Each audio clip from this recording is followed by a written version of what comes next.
life hacks, leadership tips, stories, and fun. It's time for Two Guys on Stuff with Michael Edwards and Tom Tobin. They're executives, entrepreneurs, and great friends. And this is a conversation about values-based, purpose-driven leadership that can transform you, your organization, and the world. Now, let's hear what stuff the guys are talking about this week. Welcome to Two Guys on Stuff. I am Michael Edwards, and I'm here with my good friend and co-host, Tom Tobin. Tom, how are you? I am doing fantastic. And as you can see, I'm sporting my Stable Storefront's new background today. It's a new business venture that we've recently engaged in, and they are a management company. They're helping us take our e-commerce business to platforms and take off. So I'm excited to be here today as we're getting all of that taken care of. Yeah, that will be exciting. I don't remember who I was talking to over the last couple of days, but we were talking about you specifically, and I told them that you were horrible at retiring. I am. I've given up on retiring. And so, but you know what? For me, it's exciting. Like that. I just turned 60 last week. Woohoo! And I do not see myself being what most people would call retired, but I am living a balanced life, and that balance focuses primarily on my family and faith and spending time and being present with my family. And in my quote unquote off time, you know, we're getting to travel, we're golfing, we're just got a pickleball court put in our backyard. So we're going to be, breaking ankles playing pickleball, but just loving it. And this new opportunity with the e-commerce business presented itself. And so, I'm looking forward to rolling it out and moving forward. So that's awesome. Yeah. What about you? You know, all kinds of neat stuff going on. In the audience, I don't know if we've talked about the Economic Development Foundation, but I've taken over our local Economic Development Foundation, and that's been a heck of a lot of fun. Getting to know all of the players in the community and folks who want to build businesses and folks who don't want to build businesses. And it's like the perfect fit for our podcast, Two Guys on Stuff. Imagine that.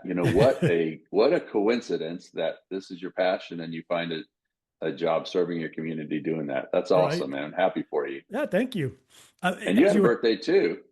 Yes, I now officially qualify for the 2+2 at IHOP.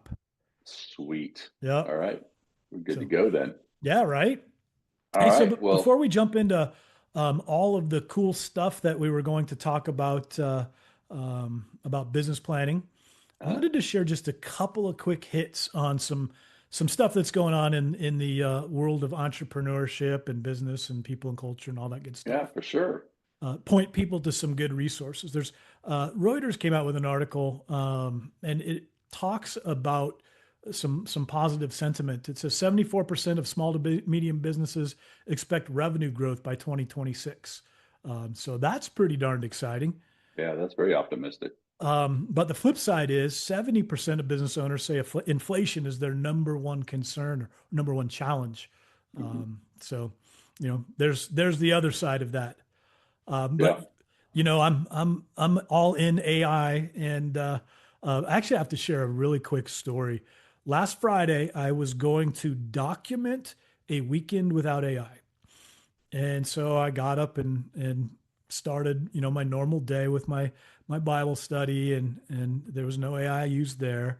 But then I went into my inbox after I was done, and my inbox is sorted with AI and summarized by AI, and some replies are done by AI. So I'm like, darn it. And then I started to edit the episode of Two Guys on Stuff, and that's AI. So I decided after that one that I was going to push the pause button on a weekend with no AI, and maybe do it this weekend when I'm actually going to go out of town. That's interesting. It's funny that you say that, because just this morning I got a text from a friend of mine who is not an AI person, but he sent me a text and he's asking several of his friends, and he said he wanted to know what we used in terms of AI and what plan, if we were using it, did we was a paid plan that we were paying for, and why did we use those particular AI platforms, whether it's ChatGPT, Claude, Perplexity, whatever, which ones did we use and why? And then were we paying for it, or were we using the free plan? And as I put it together and responded back to him, I added on, by the way, I've used AI twice just today. One was in preparation for a meeting that I was having that laid out an outline for me and gave me not the content, because I have to generate the content, but it definitely helped me as a strategic thinking partner. And then it actually did this background for me.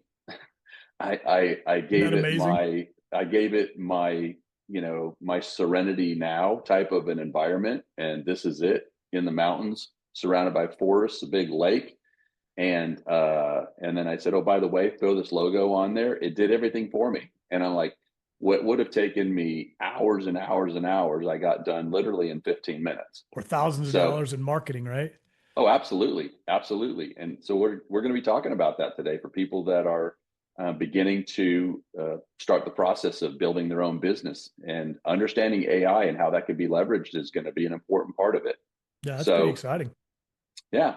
So if you're done with that, then I'm going to segue right back into building blocks of business. And today we're going to talk about the business plan. How's that sound? Let's do it. All right, cool. We believe planning is stewardship of time, cash, and trust. Today, we'll show you how to turn your idea into a simple plan that you can use this week. And Tom, I've got a plan. Okay. Is it written down? It's written in my heart. Yeah, that's not a plan. That's a Hallmark movie. Well, hopefully in this Hallmark movie, I can be the wealthy businessman who's returning to his hometown. Yeah, exactly. Spreading the wealth, right? Yep. So it's interesting that you say that, though. And, that joke, it actually speaks volumes about what actually happens oftentimes. And that is that people, they have this idea in their heart or their head, but, it's something that they're passionate about. And I think one of the things that the business plan, as we're talking about that today, is going to help them on is you may have a great idea, but if it doesn't have a business plan that aligns to eventually create profit, then it's just an idea, and it's better off as an idea, and not you expending all of those resources that you just described towards trying to do something that nobody else is going to buy. That's more in line with maybe a not-for-profit, where other people sharing that same passion in their heart are willing to donate to it, and you're going to do that. But today we're going to talk about the business plan. And so over the last several episodes, since we've begun season 3, we've helped people identify ways that they can learn how to implement what they want to do, figure out what they want to do. Do they want to sell hamburgers? Do they want to cut hair? Do they want to be a place that does massages? Do they want to be an oil lube place? But now we're going to talk about how you actually do it. And so, that transitions into a new challenge, and that is putting your idea into action. And so, my first question is going to be to the audience is, do you know what your business plan says about you as an entrepreneur? Okay. And if you say, I don't have a business plan, then what that says is that you're unorganized and not prepared. And that's not a knock. I'm just saying that's going to be the way that you appear to those people that you're trying to sell your products or goods to, or services, to the bank that you're going to want to set up, et cetera. So having your business plan in place is very important. So first we're going to talk about what a business plan is not, and then we're going to talk about what it is, because I think it's just as important to understand what something isn't first. I think, look at dating. I know what I don't want. If I go out on a date now, I'm going to get shot because I've been married for 35 years very happily. So I want to stick with that. But the reality of it is that I need to know what something isn't first, so that I don't make a lot of mistakes or waste time, focusing time and energy thinking that it's supposed to be colorful and have pictures and things like that. So a business plan, first of all, is not a dusty binder, right, that no one's going to read. A business plan isn't something that just investors care about. It doesn't have to be 100 pages or full of a bunch of business jargon. It's not a guarantee of success, but it's a map. It's not the entire journey. And so sometimes in any map, you might have to divert. If I get onto my Google Maps and it's taking me down Interstate 35, it's going to divert me away from traffic, from accidents, from delays in my journey, right? And that's what that's the active nature of a business plan. It should be like a Google Maps, where it's taking you to that area that you focused on when you first started your business, but at the same time, you need to know when it's time to get off that main road and take another road in order to get back on and keep your place going. So, it doesn't remain fixed in stone. So businesses are going to evolve, or they're going to die. So it's not just homework, it's a tool, and it's a tool that you need to have ready in order to prepare. So anything that you'd want to add to that? Yeah, your point about it's not 100 pages of jargon. In this case, simple is best. And I had the pleasure of working for a chief operating officer of a large wireless company, and he lived the 1-page plan. It was a 8.5 by 11 piece of paper, so he's a little old school, folded in half. And if you needed to know, where you were in the list of priorities or what was going on, he would pull that 1-pager out of a pocket and go for it. And since watching him operate a multi-billion-dollar organization off of a 1-page plan, I've always stuck to the 1-page plan, and it's just simple is good. No, absolutely. Now, you're probably going to have something that is the background for all of that in the event that you go to a bank, or you're talking to investors, or you're talking to someone who might be contributing to your organization. You're going to have detail behind it, but you should be able to explain everything about your business and everything that's in your business plan on one sheet. We had in my initial practice, we grew, as I've said before, from 2 people to 20 years later, we had 11 partners. We had almost 2,500 employees. We serviced locations, both clinical and on-site industrial, literally in every state, and did that with the same mindset. When we met together as partners, we would each report or discuss on our own individual division, the sections for which we were responsible. And we did that with a 1-sheet, here's our business plan. Because otherwise, you can imagine if I sat down and poured through every single thing I did, it would take me a day to get through just my division. And so think about that. We did that. Imagine starting your own business today. You should be able to get it all on 1 sheet, right? Yep. And so, to shift gears, what we want it to be, what you should think about a business plan being, is it's a strategic roadmap for decision making. And it's a tool that aligns people and resources so that you can communicate effectively with the people that work within your organization and with those who work outside of your organization as to what you do, what you're about, some information you might share with one person that you might not share with another. But all in all, it should be the place that you can always go to, and it's constantly being updated. We used to have a rule that if we have our business plan in place, anything that we did had to marry up to the business plan, or we needed to adjust the business plan. Yep. Amen. If it didn't fit into the business plan, then we didn't do it, because there was a lot of cool things that we could have done, but it didn't match up with our core values, our skills, and the things that we wanted to do as an organization. Then it was simply a distraction. Yep. And so, it's always a way to go back and clarify assumptions, reduce your risk. And then it's a checkpoint for progress as you grow. And so, there's a saying, a goal without a plan is just a wish. And that's true. You have to have a plan. So let's get into what's actually in the plan and how you'll use it. Hey, real quick, before you jump into the plan itself, you said something that, really rang true, using the plan as kind of the lens to understand what you're going to take on. One of the things that I started doing planning recently within the last year or so is actually in that strategic plan, I've included what we're not going to do. So it very explicit about we're not going to do this. So that keeps that at front of mind. No, I had to do that in my consulting practice, and I learned the hard way when I first started into private consulting. I made a big mistake. I was working with a person who was in the construction business. I invested money into helping him buy product. I didn't do a thorough evaluation of his liabilities were. and I ended up losing money on that deal. So everything that I've done has not turned to gold. Fortunately, I didn't lose a lot of gold on that one, but I learned a ton about what I was not going to do. And one of the things that I swore that I would not do is I would not take on other people's problems by gaining a relationship through getting equity. So I've had a number of people say, I'll give you 25% of my business if you'll help me do such and such.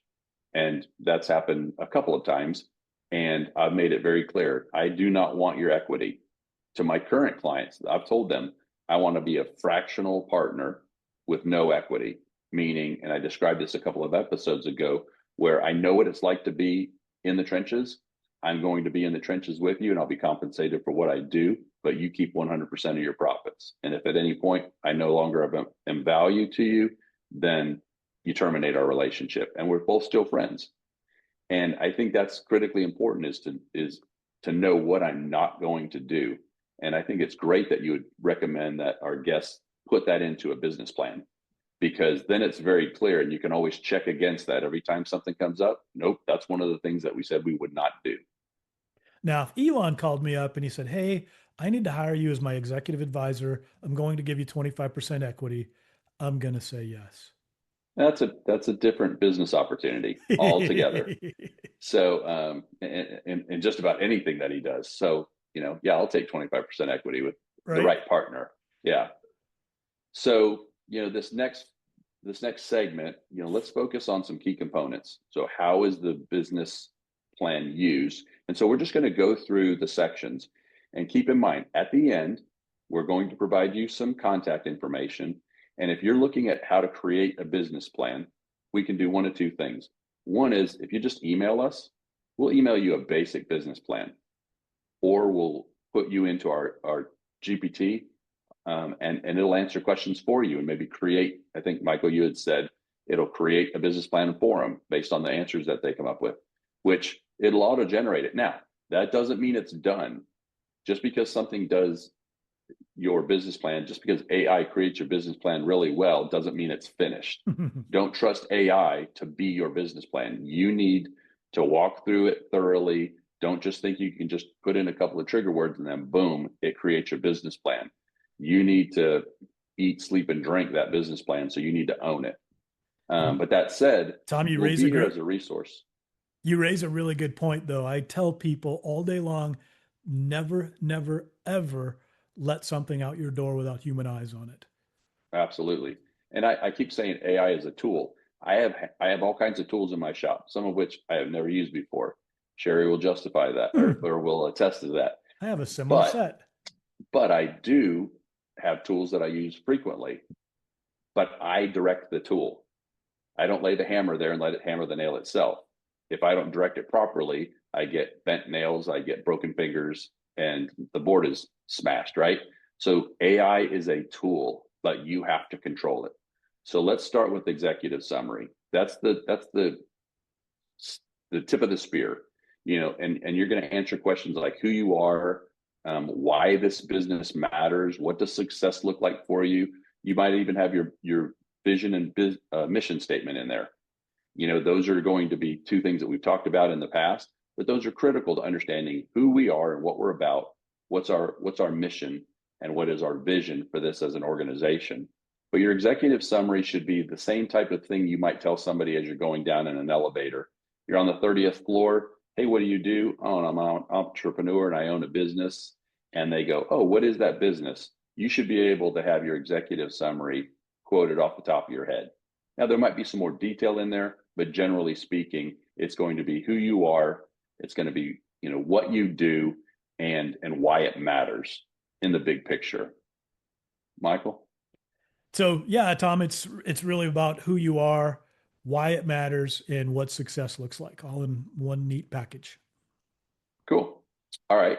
So the second section that you would have to your business plan, and maybe this is included in your executive summary. I like to break it out because then I am able to keep those two things separate. And I really like to identify kind of what I'm solving.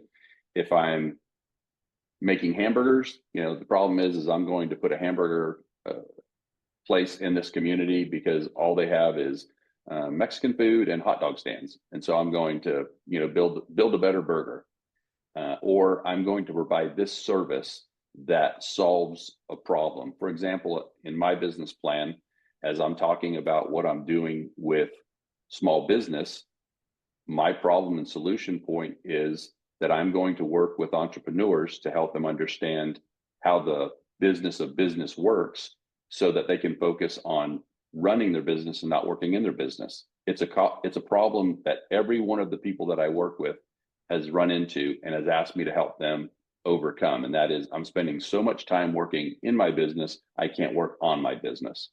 And so within that is a number of different factors. It might be, I need to increase revenue. I need to think about where I'm spending my time better. I need to build a different service model. But all of that comes down to working with that client and understanding what their pain points are and how I'm solving that problem for them and why I'm going to bring value to the relationship for them. If you think about it from a business plan standpoint, let's just say it's, you're going to own a coffee company. And part of the problem that you identify is that the community lacks a local gathering spot. It's like, we don't have a place for everybody to kind of get together. And maybe the community, is tired of some of the brand names and they want something unique. But they also want to be able to bring people together in a little bit larger group, maybe groups of 3, 4, 5 people. Maybe they're going to have a prayer meeting or they're going to have a study, kids come together, whatever the case may be. And so you think about the idea, look, why don't we do like a micro roastery, some local music on Friday and Saturday nights, give it more of a community vibe, incorporate some of the local sports teams into it, some little league and things like that. And then your target market is going to be, remote workers, college students, people, community organizations that need small spots to meet. And in your business model, you're going to have drinks and, of course, you're going to be a brewery, but you're also going to have your merchandise so that it kind of creates this local, vibe about, hey, this is the place to go to. Maybe you have a membership mug club where they bring in the mug that they bought from you and, their first cup of coffee is 50% off. And so when you do that, you've got a milestone that you set. You're going to have your soft opening, then you're going to have your 100 mug club members, and maybe you're going to do a mobile cart where you reach out into the community. So like, I'm just riffing on stuff, and those are things that you could think of just for a coffee company in a local community setting. But the key is that I've identified the problem, some solutions, my target market, how I'm going to approach that. And I've done that all in about 5 sentences. Yep. And so you can simply bullet it. Here it is. Here's the pain point. Here's the solution. And you're done. And again, it doesn't have to be all of the marketing studies and everything. It's conversational. What about you, Michael? Yeah. So I wanted to share what the problem I'm solving with the Edwards Advisory Group. And, the conversational one-liner is, we help executives redesign work with AI so teams move faster without losing trust. So that's, kind of the quick elevator pitch.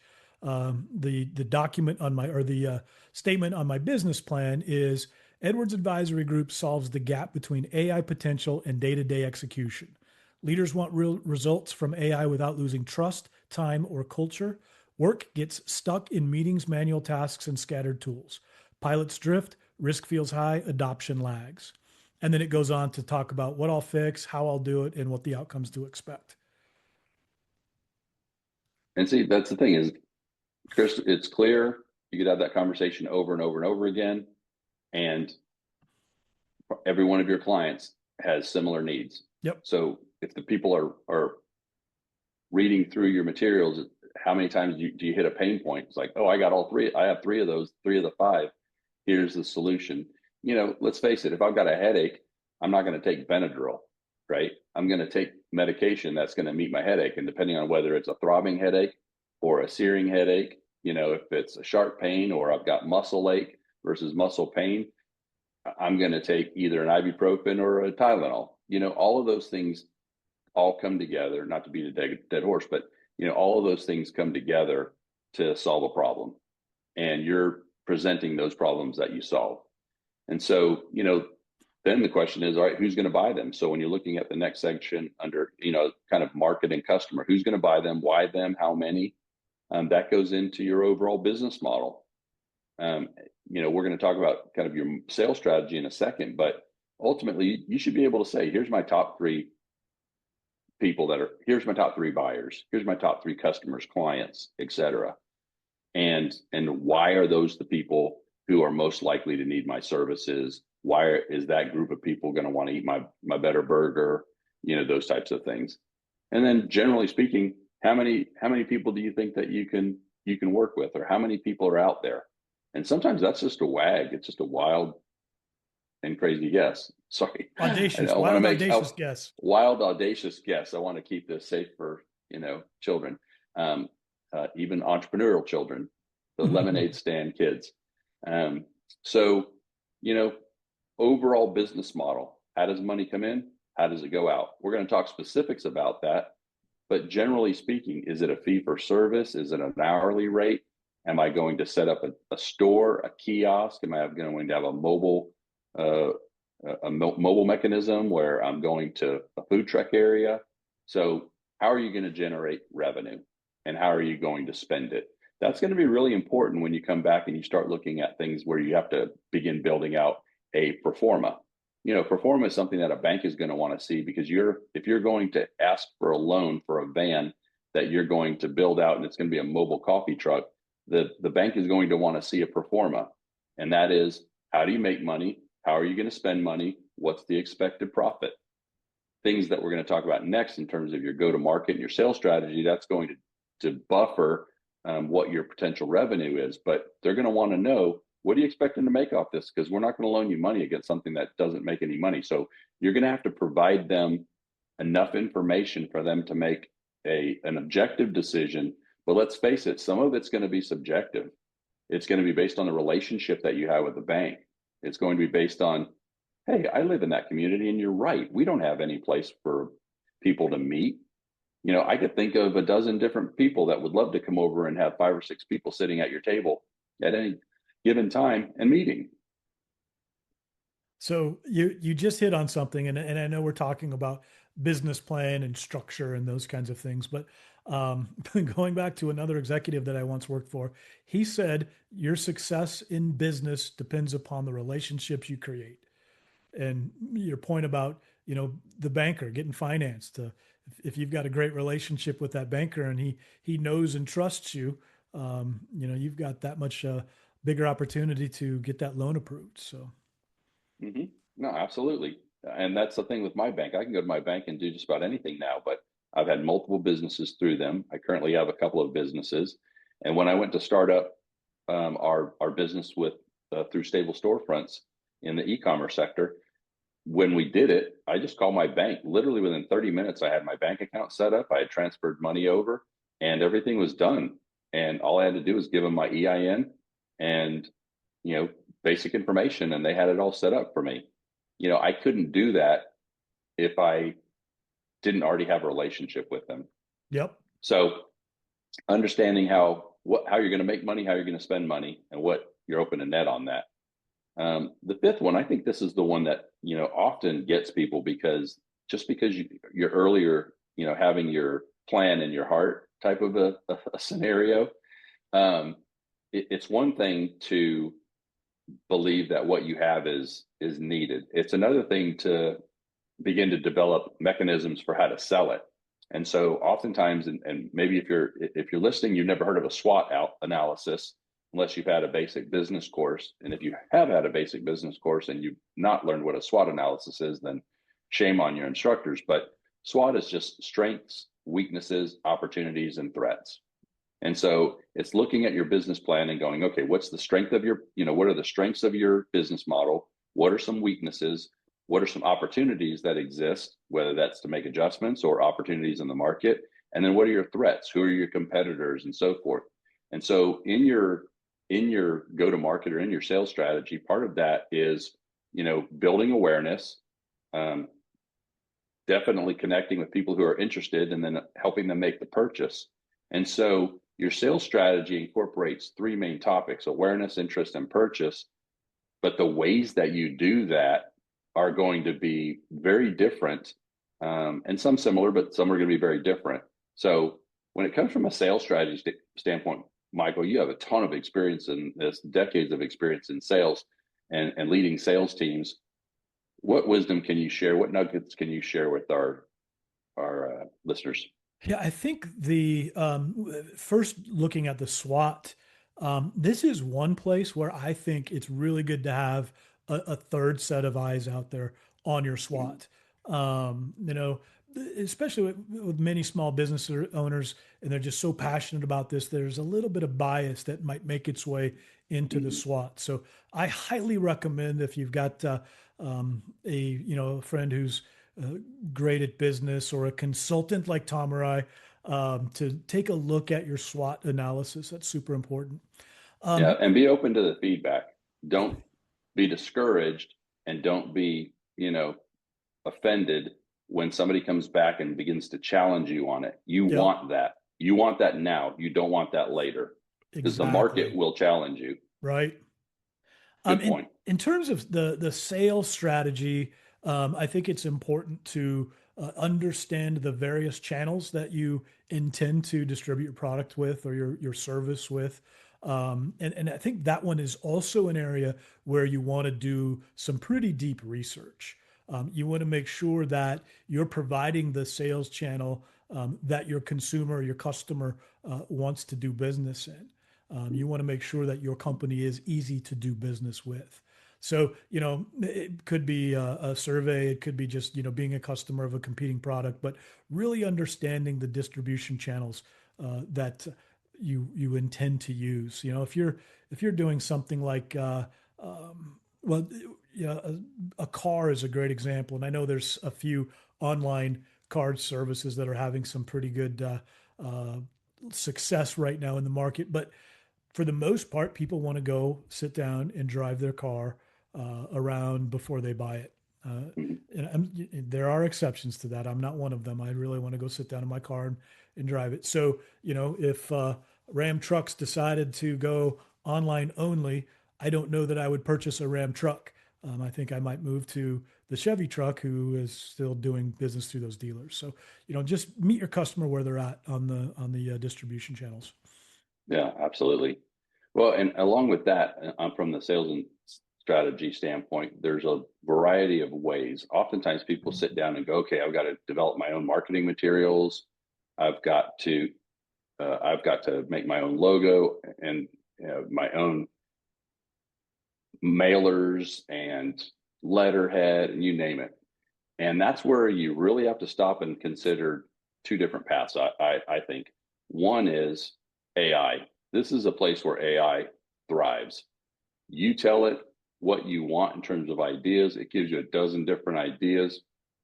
When I was coming up for the logo for our e-commerce business, because the name of our company is different. Stable Storefronts is the company that we work with. They're the management company that manages, they're the complete back office for everything that we're doing e-commerce, because quite frankly, I want to be semi-retired and I don't want to buy myself a warehouse job.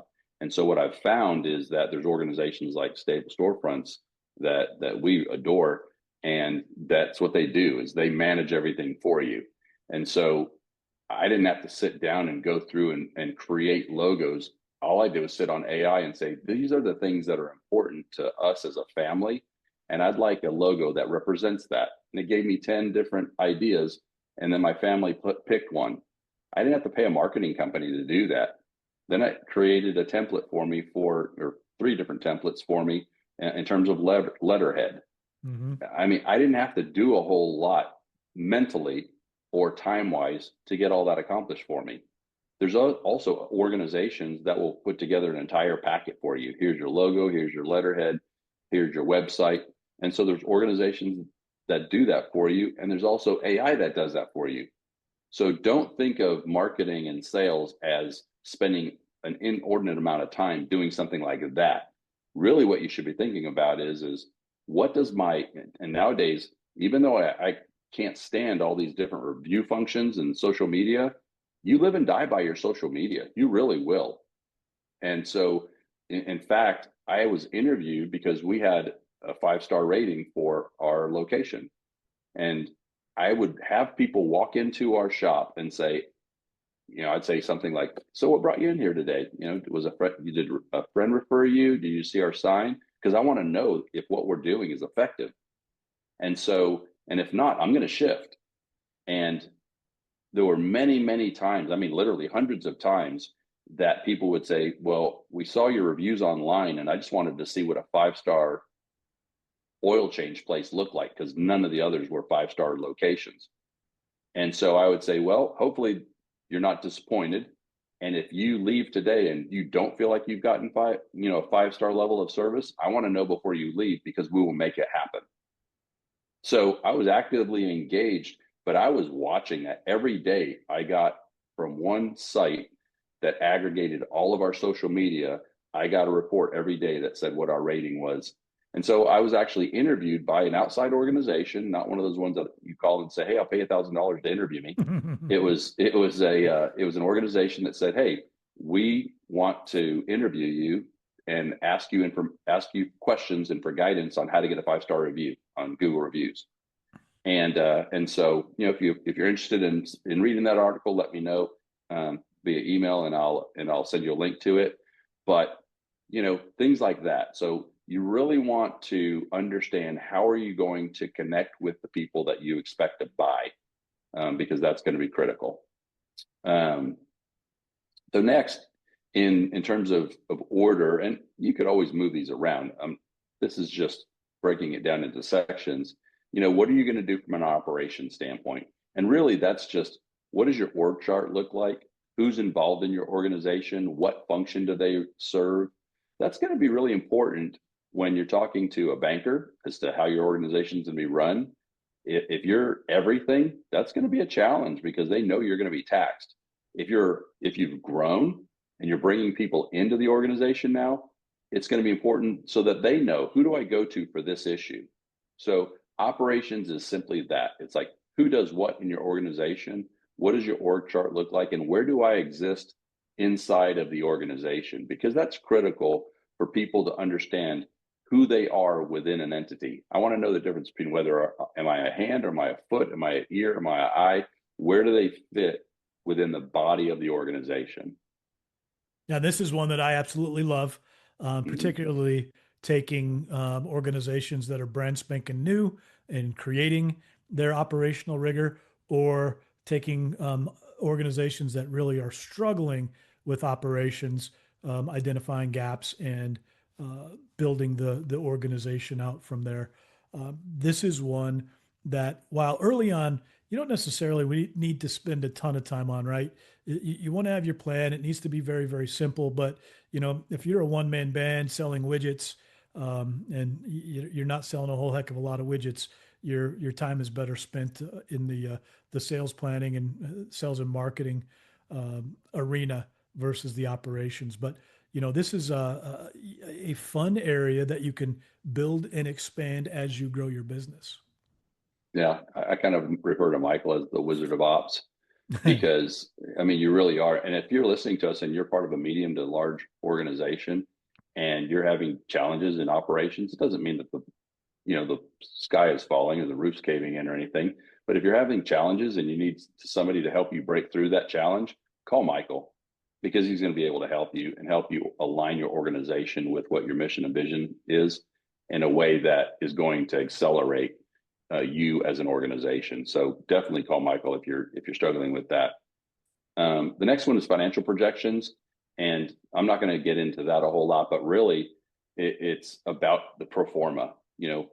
Earlier we talked about money in, money out, but what's break even look like? What does success look like? What are your projections? And you have to have your pro forma for that.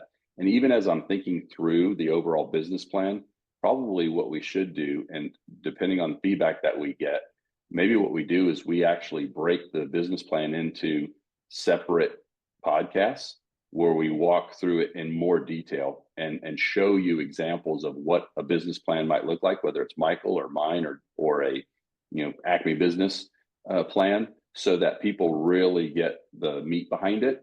And so today is just an overview, but if you're interested in that, we want the podcast to be functionally based and directly applicable to the people that are listening.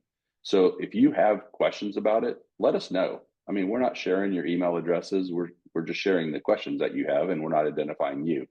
But we might even have somebody on if you said, "Hey, look, I've got a business. Here's the business plan that I have. Can we can you help me go through it?" Maybe we invite you on and we do your business plan online.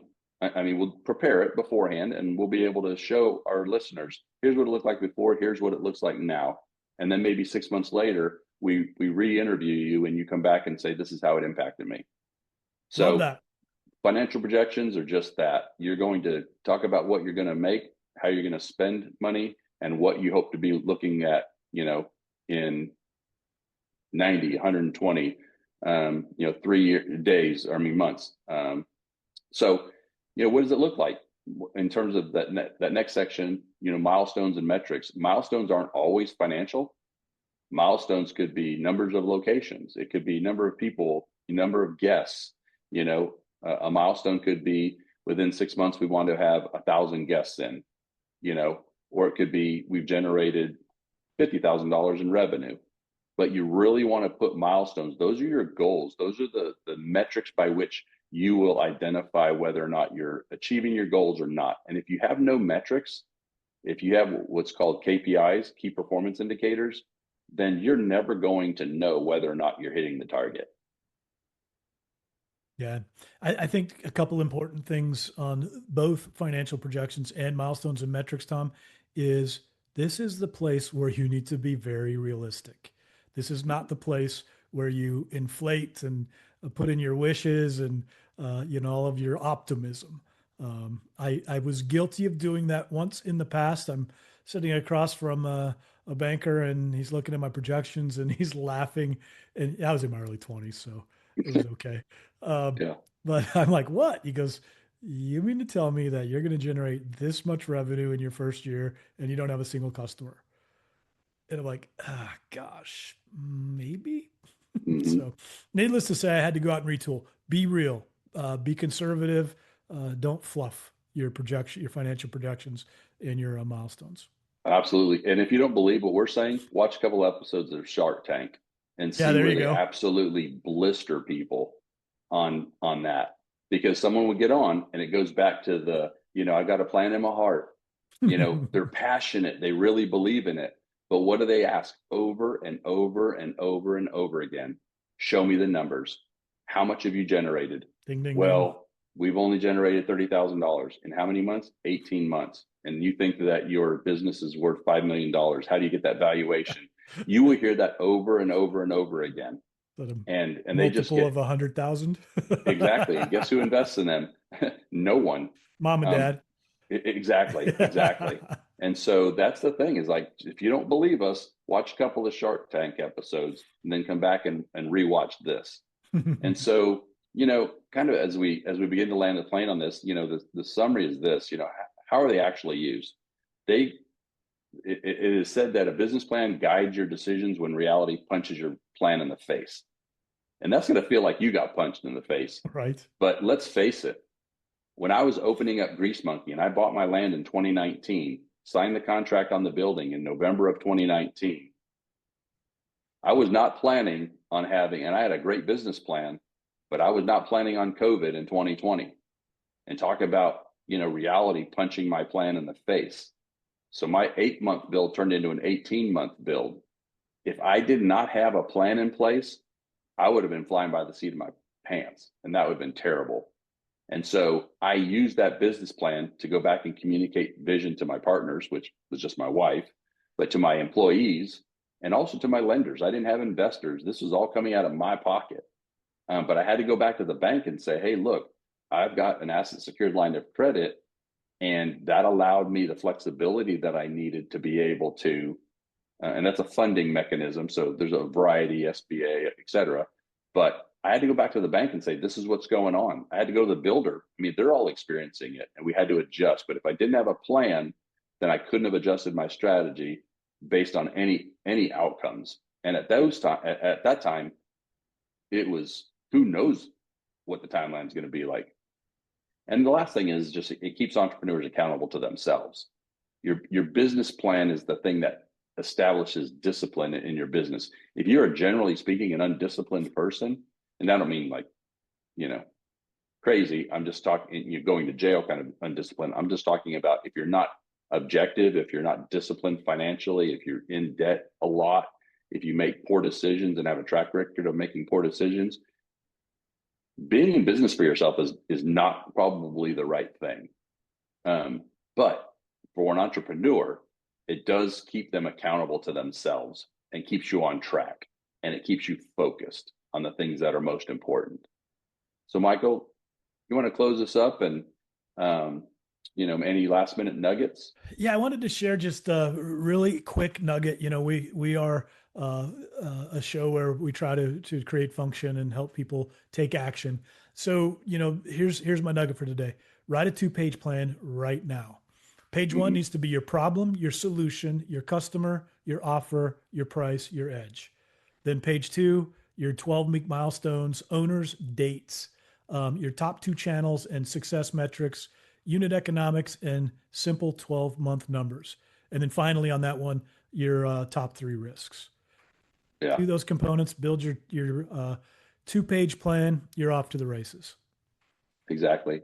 And if you wanted to discuss it online with us, let us know that. That'd be a blast to have a listener, and have them come on and be able to share, what they're doing with the information that we're disseminating. I'd love to see that. Quite frankly, it's the kind of thing that, I thrive on, and it'd help motivate us to continue on and to drive good content, provide hopefully good information.